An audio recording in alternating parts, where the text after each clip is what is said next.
भगवान हमारा साथी है।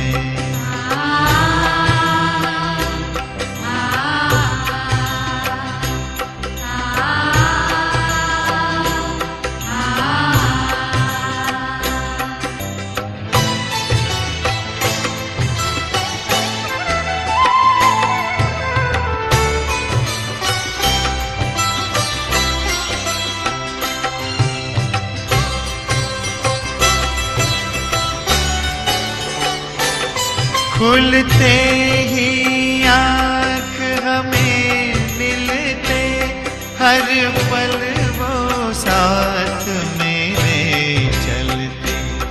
कितना वो प्यार हमें करते, उनकी पलकों में हम पलते। हम खुश नसीब उनको पाकर, हम खुश नसीब उनको पाकर, जिंदगी हमारी गाती है। भगवान हमारा साथी है।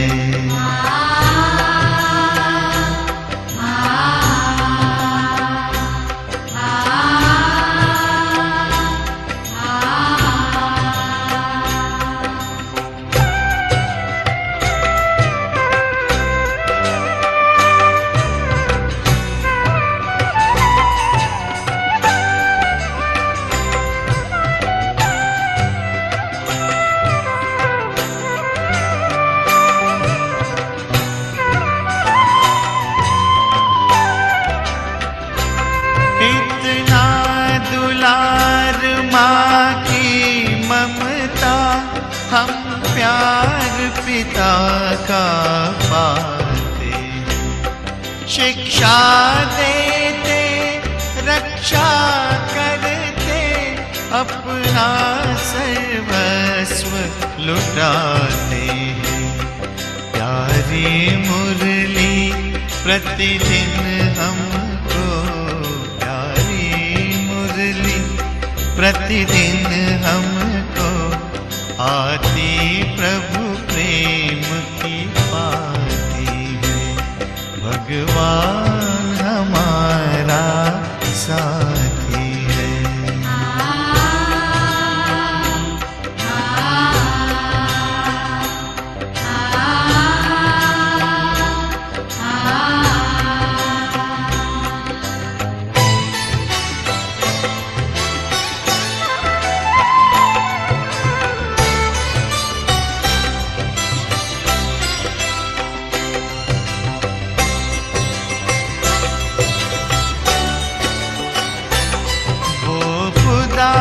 दोस्त है खिदमत में, हाजिर है हजार भुजाओं से। अपनी किस्मत के क्या कहने, सिर पर है हाथ दुआओं के। ऐसा साथी किसका होगा, ऐसा साथी किसका होगा, ये सोच आँख भर आती है। भगवान हमारा साथी है।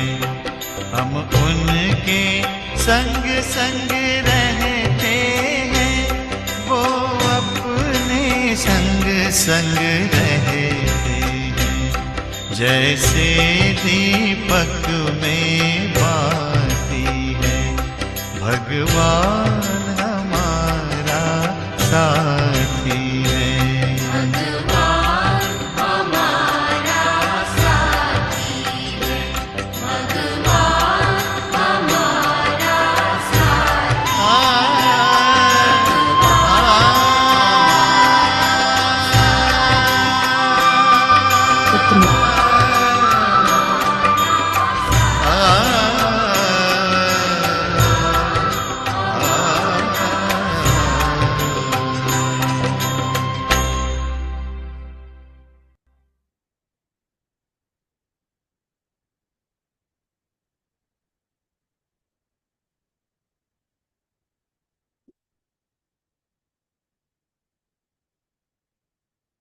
एक ओंकार सतगुरु प्रसाद। सतनाम श्री हरि वाहिगुरु। कल पाण सम्झो हुयोसीं कि हफ़्ते में 7 ॾींहं थींदा आहिनि, महीने में 3 ॾींहं ऐं साल में 365 ॾींहं। ऐं 12 साल जंहिंमहिल गुज़रंदा आहिनि, 1250 साल, उन खां पोइ हिकिड़ो युग तयारु ख़तमु थियो सम्झो।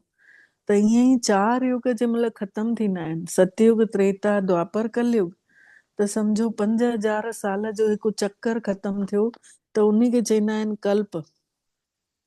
सॼो कल्प मतिलबु 5000 साल जो हिकिड़ो चक्र पूरो थियो। त इन्हीअ कल्प जे हिन में सृष्टि चक्र में जेका आरती जी थाली में पाण इहो सजाईंदा आहियूं, ऐं उन में विच में सोपारी बि रखंदा आहियूं। सोपारी रखणु मतिलबु परमात्मा पिता जो स्वरूप कीअं आहे, बिंदु, ऐं उन जी रोशनी मिलाए करे सम्झो सोपारी जो स्वरूप आहे। त उहो निराकार खे विहाईंदा आहियूं पाण उन स्वास्तिका जे विच में, जेको गणेश छापींदा आहियूं उन जे विच में पाण उन खे विहाईंदा आहियूं सोपारी खे। ऐं उन में चइननि खाननि में पाण बिंदी बि लॻाईंदा आहियूं। मतिलबु पाण आत्माऊं बिंदी आहियूं ऐं बिंदु स्वरूप आत्मा सभिनी युगनि में आया आहियूं, सतयुग, त्रेता, द्वापर, कलयुग। हाणे कलयुग ऐं सतयुग जो ॿिन्हिनि जो मेल थो हले। हिन महिल तव्हां 3-4 ॾींहंनि खां तव्हां परमात्मा जी ॻाल्हियूं ॿुधो था, आत्मा जूं ॻाल्हियूं ॿुधो था, त ॾाढा बुरा बि न आहियूं, ॾाढा सुठा बि न ठहिया आहियूं, पर सुठे ठहण जी रास्ते ते हलूं था पिया, उन राह ते आहियूं, महिनत कयूं था ॿुधी ॿुधी करे सुठो ठहण जे लाइ। त इहो हिन महिल 12 वॼण में 5 मिंट जेके ॾेखारिया विया आहिनि साए रंग जो थोरो सो, इहो आहे संगम युग। मतिलबु इहो थोरो सो 100 साल सम्झो कलयुग जा निकिरी करे इहो संगम युग अची वियो। ऐं कलयुग जी आख़िरी निशानियूं ॿुधायूं हुयूं। जंहिं महिल घोर कलयुग हूंदो त गांइ गंद जे ढेर ते मिलंदी, अनाज पैकेटनि में विकामजंदो, पाणी ऐं खीर बोतलुनि में हूंदो, ऐं ज़ाइफूं पंहिंजे वारनि जो सिंगार कंदियूं, ऐं कन्याऊं पंहिंजे मुंहं सां पंहिंजे लाइ चवंदियूं फलाणे सां मूंखे विहांउ करायो, नाखूननि जो सिंगार थींदो। इहे सभु हिन महिल जा इहे पूरा सिम्टम्स नज़र अचनि था कि भई इहे चीजां थी चुकियूं आहिनि हिते संसार में। हाणे पाण परमात्मा जूं ॻाल्हियूं ॿुधी अगरि सुठो रस्तो अपनायूं था त सम्झो पाण वरी सां सतयुग में लहण जे लाइक़ु ठहींदासीं। मतिलबु वरी इन ई चक्कर में सतयुगी दुनिया में ईंदासीं, देवियूं देवता चवराईंदासीं। देवियूं देवता मतिलबु जेके ॾियण वारा, कंहिंखे सुख ॾींदासीं, कंहिंखे शांती ॾींदासीं। अगरि हिन महिल ई जेको परमात्मा सेखारे पाण खे, त कंहिंखे सुख, कंहिंखे शांती, कंहिंखे शक्ति भरींदासीं, कंहिंखे प्यार ॾींदासीं, त पोइ असां सतयुगी देवियूं देवता चवराइजंदासीं। बाक़ी देवी देवता ईअं न हूंदो आहे कि मुकुट सजियल हुजनि, ॻ गठा पातल हुजनि, उन्हनि खे देवी देवता न चई सघिबो आहे।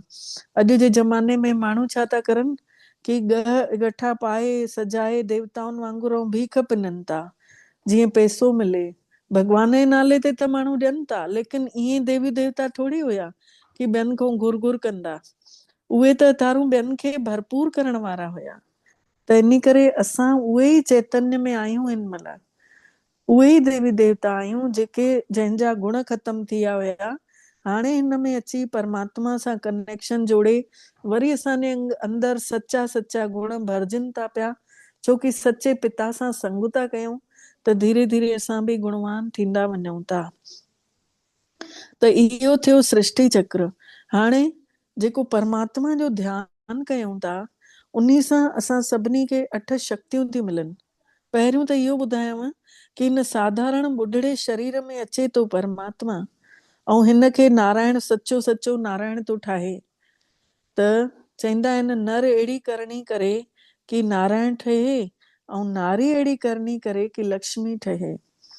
त असांजा कर्म अहिड़ा थींदा वेंदा भॻवान खे यादि कंदे कंदे, जे असां नारायण ऐं लक्ष्मी ठहण जा अधिकारी ठही वेंदासीं।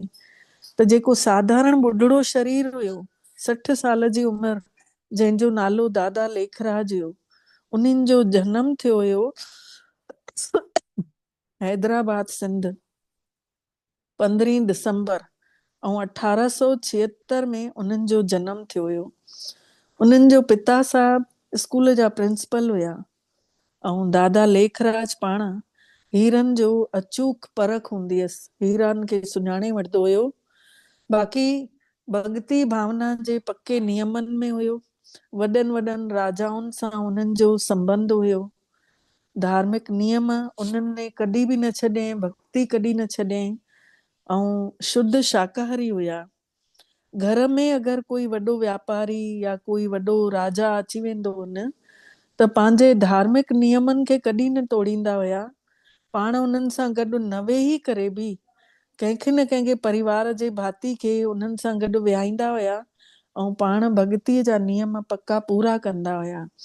जीअं सत्यनारायण जो चित्र पंहिंजे पॉकेट में हमेशह रखंदा हुया, बिना गीता पढ़े नाश्तो न खाईंदा हुया। त उन्हनि जे इहे आदत में हुयो। उन्हनि जो अहिड़ो व्यक्तित्व हुयो प्रभावशाली, हमेशह चेहरे ते मुस्कान हूंदी आहिनि। 90 साल जी उमिरि में बि सिधी कमर करे ऐं वेही सघंदा हुया। अॼु ॾिसो पाण 60 साल जा आहियूं, कोई 55 साल जो आहे, कोई 40 साले जो बि आहे, उहो बि सिधी कमर करे नथो वेही सघे। पर उहो दादा लेखराज 90 साल जी उमिरि में बि सिधी कमर करे वेही सघंदा हुया। ऐं उन्हनि खे परियां जी परख हुयनि, मतिलबु दूरदर्शिता हुयनि। हर ॾींहुं उन्हनि खे 15 खां 20 कलाक पंहिंजो पाण खे बिजी रखंदा हुया, कोई न कोई कमु कंदा रहंदा हुया। कॾहिं बि आलस उन्हनि खे न घेरियईं, आलसी कॾहिं न हुया। ऐं निराशा त कॾहिं आयनि ई कान। हेॾे बुढ़ापे में बि हमेशह उमंग उत्साह सां हूंदा हुया। बैडमिंटन खेॾंदा हुया, क्रिकेट खेॾंदा हुया, जेको मतिलबु सभिनी जो मनोरंजन कंदा हुआ। ॿार सां ॿार जहिड़ा, वॾनि सां वॾनि जहिड़ा। पर हिकु ख़ासि ॻाल्हि जेका अॼु पाण ड्रिजंदा आहियूं कि हिकिड़ो गुरु कयल आहे, ॿियो गुरु कीअं कयूं, ॿिए गुरूअ जो कीअं ॿुधूं, काथे उहो नाराज़ त न थी वेंदो। पर न, हिन दादा लेखराज जा 12 गुरु कयल हुयसि। 12 गुरु कयल खां पोइ बि उन्ही खे तसल्ली न थी हुई। उन्ही खे कंहिं न कंहिं गुरु मां, हर गुरु मां काई न काई कमी महसूस थियसि। तॾहिं उन वरी ॿियो गुरु कंहिं, वरी टियों गुरु कंहिं, ईअं कंदे कंदे 12 गुरु करे वरितैं। जेको आख़िरी गुरु कयईं उन्ही ने अचानक हिनखे टेलीग्राम कई। उन्ही ॾींहुं हिनजे पोटे जो जनम ॾींहुं हुयो ऐं उन्ही खे टेलीग्राम आयसि कि पहिरीं गाॾी में अचो ऐं हेतिरा पैसा खणी अचो। त हिन सोचें कि भाई हुनजो गुरूअ जो सॾु आयो आहे त मूंखे वञिणो ई पवंदो। पंहिंजी ज़ाल खे, पार्टी हलेनि पई घर में, पंहिंजी ज़ाल खे किनारे वठी वियो ऐं उन्ही खे चयईं कि भई न, मूंखे गुरूअ जी तार आई आहे, मूंखे वञिणो पवंदो। उन्ही जी ज़ाल चयईंसि कि भई, यशोदा नालो हुयुसि ज़ाल जो, उन्ही ने चयईंसि कि ॾिस, अॼु ॿार जो जनम ॾींहुं आहे, अॼु राति रुकी वञ, सुभाणे सुबुह जो हली वञजांइ। पर न मञे, चई न, गुरूअ जो तार आयो आहे, मूंखे पहिरियों उन्ही जी ॻाल्हि ॿुधणी आहे। ऐं उहो पंहिंजी अटैची ठाराए, पैसा खणी ऐं रवानो थी विया। जंहिं महिल रवाना थिया त उन्ही खे कुझु बि पोइतऊं न सोचें कि परिवार वारा कावड़ कंदा या छा थींदो, कुझु बि न। जंहिं महिल उहो ओॾे पहुता बनारस, तंहिं महिल भारत पाकिस्तान हिकु ई हुया। त जंहिं महिल बनारस पहुता, उन्ही आश्रम जे ॿाहिरि ई अञा पहुता, उहो बनारस जो हुयो गुरु। त ॿाहिरि ई पहुता त ॻाल्हाइण ॿुधईं पंहिंजे गुरूअ जो। कंहिं माण्हूअ खे चए पियो कि भई हिन बार त दादा लेखराज खां घुराया आहिनि पैसा, पर अगली बार इहा ग़लती न कजांइ। त हिन बीह करे ॿुधी वरितईं त हे उबते पैर मोटी वियो, छोकी हिन सम्झी वियो कि हे सटो खेॾाए थो ऐं सटे जा पैसा हारजी विया, उहे मूंखां वठे थो पियो। ऐं चुपचाप उन गुरूअ खे बि पोइ छॾे ॾिनई, मन सां छॾे। बाक़ी ख़ातिरदारी हर गुरूअ जी कंहिं, हर महीने हर गुरूअ खे सॾु करे घर में सत्संग ज़रूर कराईंदा हुया। बाक़ी पंहिंजे जीवन खां संतुष्ट हुया। जंहिं महिल 60 साल जा हुया त भॻतीअ में ॾाढो मन थियण लॻुसि। त बिजनेस मां समय कढी करे पंहिंजो भक्ति ज़रूर कंदा हुया। अचानक हिकिड़े ॾींहुं उन्हनि खे विष्णु चतुर्भुज, जेको लक्ष्मी नारायण जो गॾियल रूप न आहे, सत्यनारायण स्वामीअ जो, उहो वारो रूप जो साक्षात्कार थियुसि। ऐं अंदरि ई अंदरि उनखे इहो लॻो की मूंखे हाणे सभु समेटणु घुरिजे। पोइ कलकत्ते वञी करे पंहिंजे जेको पार्टनर हुयुसि, हीरनि मोतियुनि जे वापारियुनि में पार्टनर हुयुसि, उनखे चयसि की भई न हाणे मां हिन मां अलॻि थो थियणु चाहियां पियो। ऐं अचानक हिकिड़े ॾींहुं छा थो थिए, दादा वटि सत्संग हले ई पियो, गुरु कोई आयल ई हुयुसि, त सत्संग जे विच मां दादा खे घबराहट थियण लॻी ऐं उथी करे उहो मथे वञण लॻो। त उन जी ज़ाल ने चयसि की ईअं कीअं गुरुअ जो अपमान थो करीं ऐं हिन जो सत्संग छॾे तूं मथे काॾे थो वञी। त चयसि न मूंखे सुठो नथो लॻे, मूंखे वञण ॾे। त हे वियो तॾहिं बि जिद करे मथे। त नुंहं खे मोकिले उनजी ज़ाल यशोदा ने की वञ त ॾिस त पिणे छा थो करे मथे। जीअं ई उनजी नुंहं कॾ वई ऐं मथे जीअं ॾिठई न त उन जे मुंहं मां रड़ निकिरी वई। सॼो जंहिं कमरे में वेठो हुयो उहो सॼो कमरो ॻाढ़े प्रकाश सां भरियल हुयो ऐं एॾो मतिलबु धुआंधार प्रकाश हुयो। ऐं उन महिल जंहिं महिल हिन जी नुंहं पहुती तंहिं महिल हुनखे छड़ो आवाज़ ॿुधण में अचे पई, बाक़ी कुझु बि नज़र न पियो अचे, सॼो रोशनी सां भरियल हुयो कमरो। त उहा आवाज़ जेका हुई, निजानंद स्वरूपम शिवोहम शिवोहम, ज्ञान स्वरूपम शिवोहम शिवोहम, प्रकाश स्वरूपम शिवोहम शिवोहम, इहे 3 आवाज़ ॿुधाई बस। ऐं उन खां पोइ प्रकाश छटंदो वियो तेसि ताईं हिन जे मुंहं मां जेका रड़ निकिती प्रकाश ॾिसी करे, त हुन जी ससु बि डुकंदी आई की भई अलाए छो रड़ निकिती, अलाए छा थी वियसि दादा लेखराज खे। पोइ उहा बि मथे पहुती ऐं ॾिठे ॻाढ़ो प्रकाश पूरो छटिजी वियो हुयो तेसि ताईं, ऐं दादा जेको हुयो बेहोश थी चुकियो हुयो। पोइ वरी उन हेठों सत्संगियुनि खे सॾु करे उन खे खणाए हेठि खणी आया ऐं अची करे हुन सोचे की भई न हिन गुरुअ जो अपमान कयो अथई, त इन करे हिननि गुरुअ सां ई ठीकु थींदो, त गुरुअ जे पेरनि ते अची रखी छॾियसि दादे जो मथो। गुरुअ ने चयसि हिन जी हालत ॾाढी ख़राब अथव, हिनखे तव्हां अंदरि लेटायो, डॉक्टर खे सॾु कयो, हिनखे मां कुझु न करे सघंदुमि।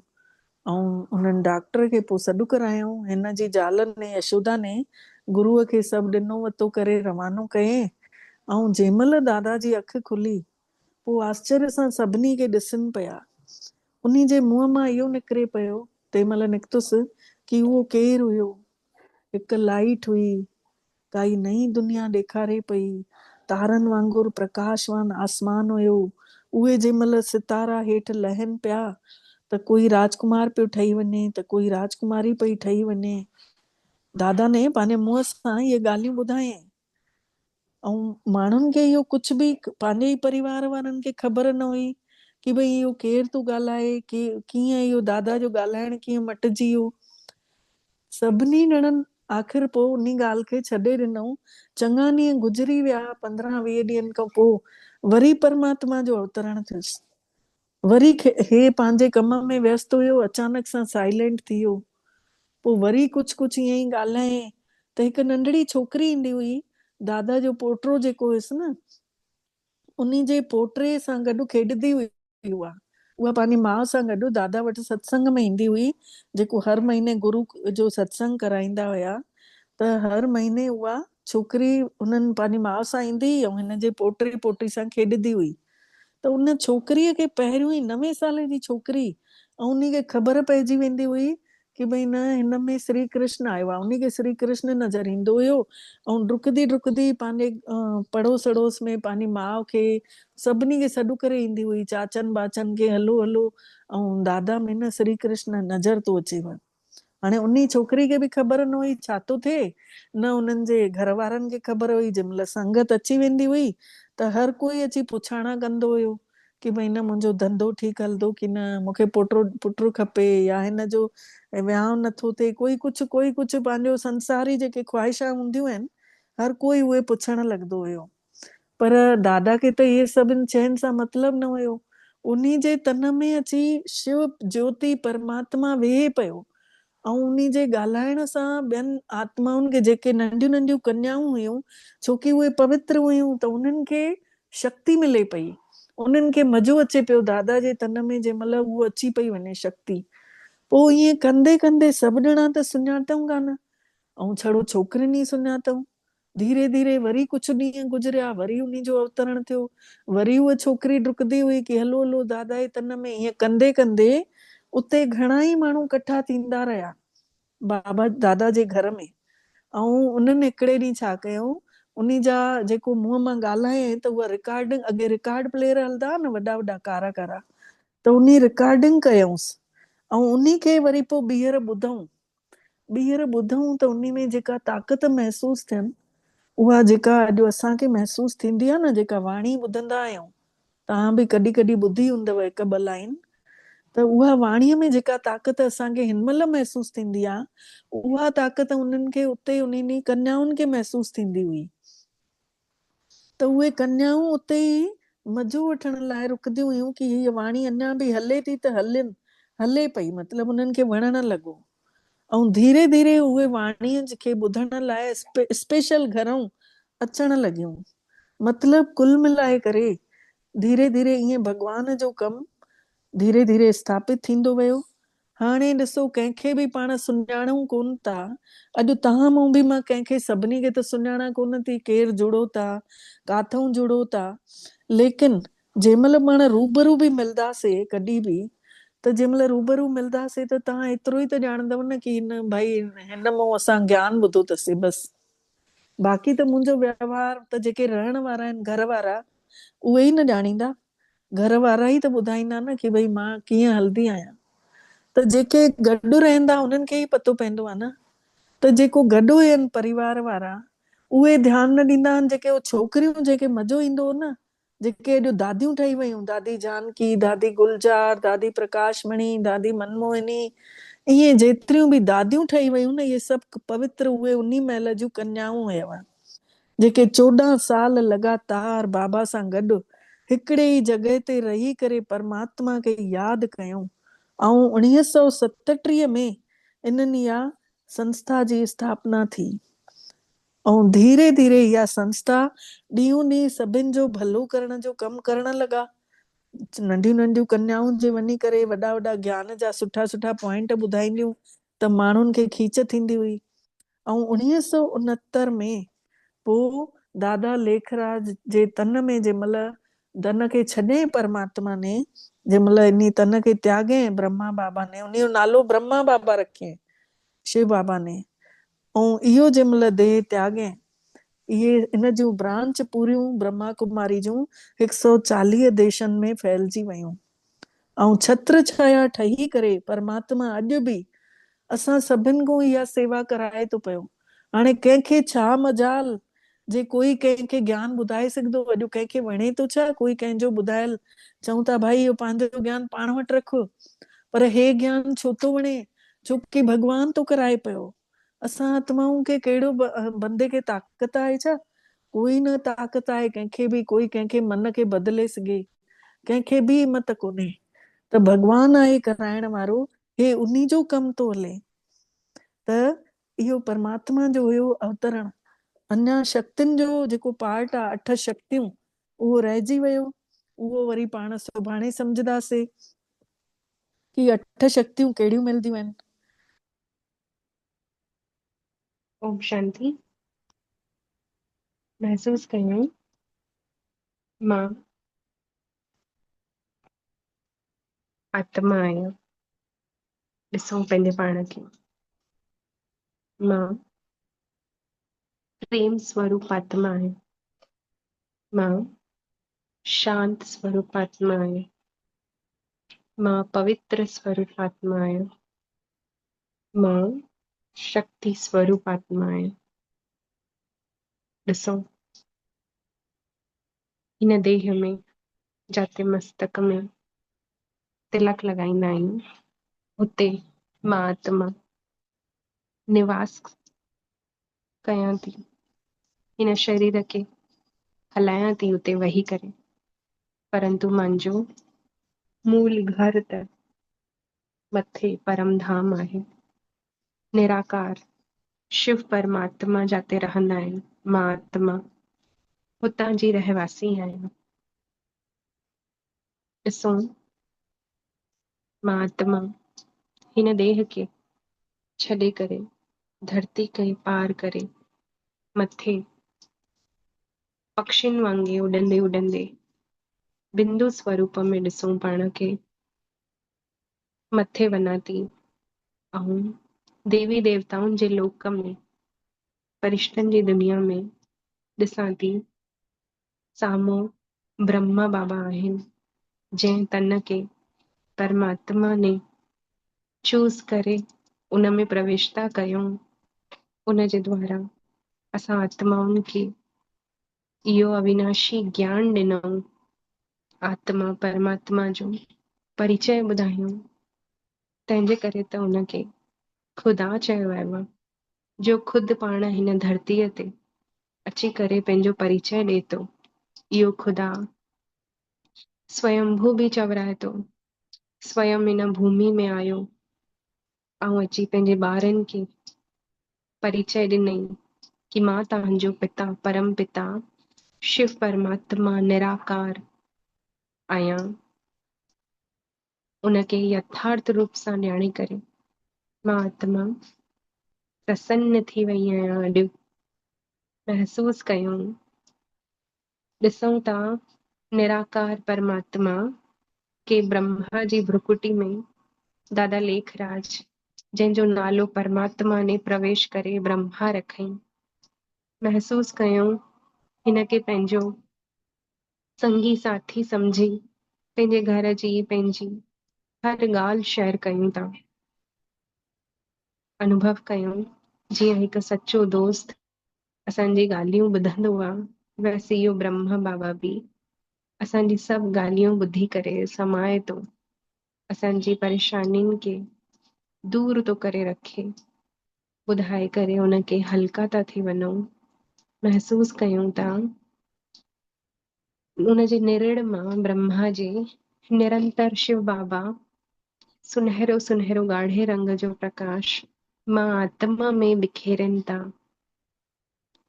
निराकार मां आत्मा ॾिसां थी हिकु लाइट जे देह में ब्रह्मा बाबा जे सम्मुख आहियां ब्रह्मा बाबा जो बि लाइट जो शरीर आहे ॿई महसूस कयूं आम्हूं साम्हूं वेठा आहियूं उन देवी देवताउनि जे लोक में सूक्ष्म वतन जंहिंखे चयो वियो आहे धुआंधार सफेद प्रकाश जी दुनिया में हिन धरती खां कोसों दूर जाते सभु भक्त आत्माउनि जी प्रार्थना पहुचंदी आहे मां बि हुते ब्रह्मा बाबा सां गॾु वेठी आहियां ऐं महसूस कयूं था उते गुह्य शांती ऐं सुख जी अनुभूति थिए थी बाबा जो अंग संग महसूस करे ॾाढो सुख जी अनुभूति थिए थी इन कर्म इंद्रियनि खां पार जो सुख महसूस कयूं था असां उन सूक्ष्म वतन में हाणे महसूस कयूं उन वतन खां बि मथे पंहिंजे लाइट जे शरीर खे बि छॾे करे असां आत्माऊं निराकार स्वरूप में वञूं था उन सते आसमान में पंज धरती जा तत्व छठो इहो देवी देवताउनि जो लोक ऐं सातवो आसमान जंहिंखे चयो वियो आहे सुनहरी ॻाढ़े प्रकाश जी दुनिया सितारनि जी दुनिया जंहिंमें असां आत्माऊं सितारे वांगे रहूं था पिया मिठड़े पंहिंजे परमात्मा पिता सां गॾु अनुभव कयूं उहो असांजो मात पिता आहे बंधु सखा आहे मां आत्मा पंहिंजे बाबा खां विछड़ी करे 5000 साल थी विया जा मां धरती में हेठि लथियमि देवी देवता जे रूप में ऐं बसि शरीर धारण कंदी वयमि लेकिन परमात्मा सां मिलन न मनाए सघियमि एतिरनि सालनि खां 5000 सालनि खां पोइ मां अॼु पंहिंजे मिठड़े बाबल खां मिली आहियां ॾिसूं बाबा मूंखे एतिरनि सालनि खां पोइ ॾिसी करे ॾाढो ख़ुशि थी विया ऐं मूंखे पंहिंजी गोद में विहारनि था अविनाशी सुख शांति जी प्राप्ति कराइनि था महसूस कयूं निराकार हिन निर्वाण धाम में